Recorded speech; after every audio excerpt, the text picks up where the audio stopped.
Hello everyone. I hope you already joined my Edpuzzle before you watch this video. We're going to talk about the special cases of multi-step inequalities today.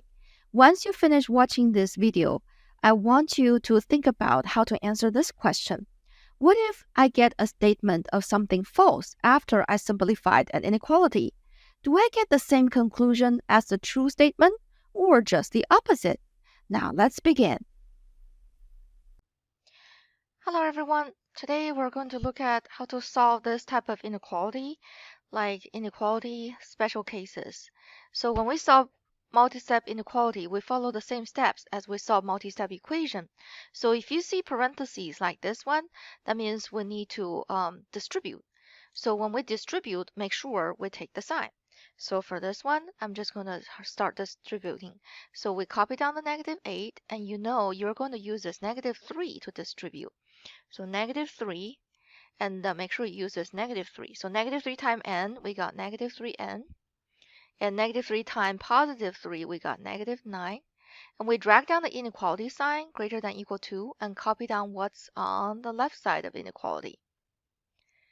And after we distribute, you know that you need to simplify. So when we simplify, we combine like terms. On the left side of the inequality, we see -8 and the -9. That means these are numbers, you can add them. So what we have on the left side is -3n. -8 minus 9 is -17. And then we copy down inequality sign and copy down the right side because there's nothing to simplify on the right side of inequality.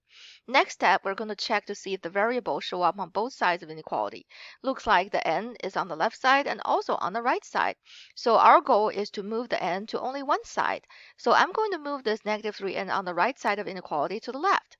So this is -3n. In order to let it disappear from the right side, I'm going to add 3n on the right side. And we do the same thing to the left side. So add 3n to this side as well. So what we have, now we can see that we can get rid of this -3n. So let's just cross it out because -3n plus 3n is 0. For somehow on the left side, -3n plus +3n is 0 as well. So it's gone. So what's left? On the left side of the inequality, what's left is this -17. And then copy down the inequality sign. On the right side, what's left on the inequality is -23. So looks like we have something like a statement. That is -17 is greater than or equal to -23. So is it true?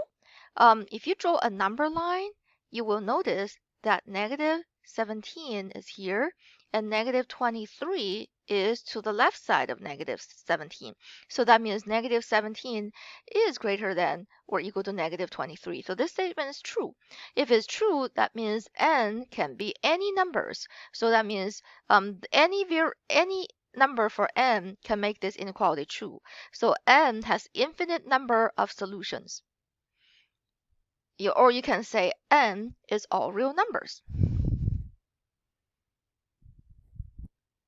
N is all real numbers. Or n has infinite number of solutions.